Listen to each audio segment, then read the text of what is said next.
America के Alaska राज्य में एक ऐसी डरावनी जगह है जहां 19 से 21 साल की लड़कियों को बंद करके रखा जाता है। ये कोई साधारण जगह नहीं बल्कि एक खौफनाक कैद खाना है। यहाँ कुछ लड़कियां अमीर घरों से हैं तो कुछ बड़े कॉलेजों की स्टूडेंट्स। लेकिन एक बात सब में समान है, उन्हें यहाँ जबरदस्ती अगवा करके लाया गया है। यहाँ उनका कोई नाम नहीं होता, सिर्फ नंबर होते हैं और उनका सिर्फ एक काम है, अमीर और ताकतवर लोगों की जरूरतें पूरी करना। सबसे चौंकाने वाली बात यह है कि ये कहानी किसी फिल्मी कल्पना की नहीं बल्कि सच्ची घटनाओं से प्रेरित है। इस कहानी की मुख्य लड़की मिया है, जो अमेरिका में पढ़ने वाली एक होनहार एशियन स्टूडेंट है। अपने 16वें जन्मदिन पर उसकी दोस्त उसे एक बार में लेकर जाती है। वहाँ उसकी खूबसूरती एक आर्मी यूनिफॉर्म पहने आदमी का ध्यान खींच लेती है। वह आदमी उसे लगातार देखता रहता है, जिससे माया थोड़ा असहज हो जाती है। कुछ ही देर में वह आदमी आगे आता है और कहता है कि आज का सारा खर्च वह उठाएगा। मिया और उसकी दोस्त उसका धन्यवाद करने के लिए उसके साथ बैठ जाती हैं। बातचीत के दौरान वह आदमी काफी स्मार्ट और भरोसेमंद लगता है, जिससे मिया को उस पर भरोसा हो जाता है। रात खत्म होने के बाद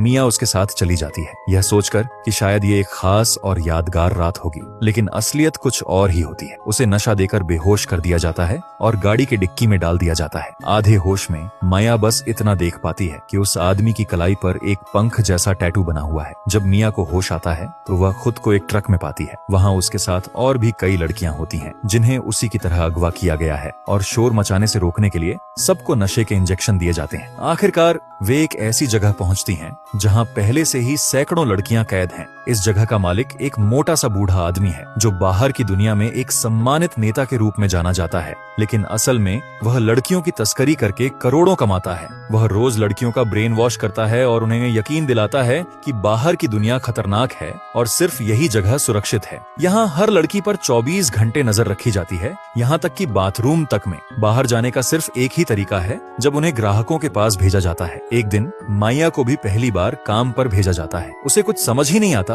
कि क्या होने वाला है। तभी अचानक उस पर बेरहमी से मार पड़ने लगती है। वह दर्द से तड़प उठती है, लेकिन कुछ नहीं कर पाती। कुछ दिनों बाद उसे फिर से एक ग्राहक के पास भेजा जाता है। इस बार मिया हिम्मत दिखाती है और ग्राहक को काट कर भागने की कोशिश करती है, लेकिन वह ज्यादा दूर नहीं जा पाती और फिर से पकड़ ली जाती है। इसके बाद उसे बुरी तरह पीटा जाता है और बर्फ से भरे टब में डाल दिया जाता है, ताकि उसे सबक सिखाया जा सके। यहाँ हर लड़की को समझा दिया जाता है कि अब वे इस संगठन की संपत्ति हैं। उनका काम सिर्फ पैसा कमाना है। अगर कोई गर्भवती हो जाती है तो उसे बच्चा पैदा करना ही पड़ता है, क्योंकि उन बच्चों को भी बेचकर पैसा कमाया जाता है। समय बीतता है और 1 साल गुजर जाता है। मिया इस जिंदगी की आदी होने लगती है, लेकिन उसके अंदर भागने की इच्छा अभी भी जिंदा रहती है। वह सही मौके का इंतजार करने लगती है। उसे पता चलता है कि वहाँ एक औरत है जिसे बाहर नहीं जाना पड़ता। वह सिर्फ ऑफिस में बैठकर हिसाब किताब करती है और बाकी लड़कियों से बेहतर जिंदगी जीती है। माया को समझ आ जाता है कि अगर वह इस जगह से निकलना चाहती है तो उसे खुद को जरूरी बनाना होगा।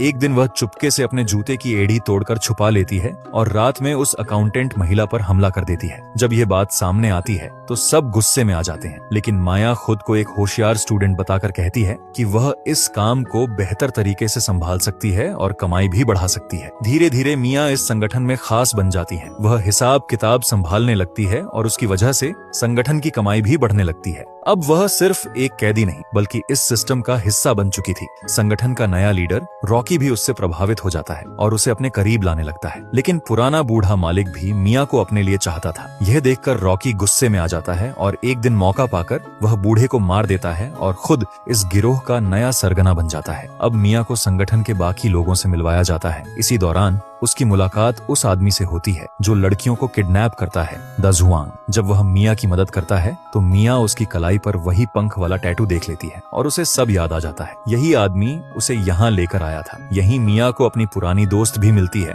जिसे द जुआंग ने अपने पास रख लिया है और उसे बच्चे पैदा करने के लिए मजबूर किया जा रहा है। मिया उसे भरोसा दिलाती है कि वह उसे यहाँ से जरूर निकाल लेगी। लेकिन तभी इस पूरे गिरोह के अंदर ही टकराव शुरू हो जाता है, क्योंकि अब इस अंधेरी दुनिया का संतुलन टूट चुका था। अब सवाल सिर्फ एक था, क्या मिया यहाँ से जिंदा निकल पाएगी या हमेशा के लिए इसी अंधेरे में खो जाएगी?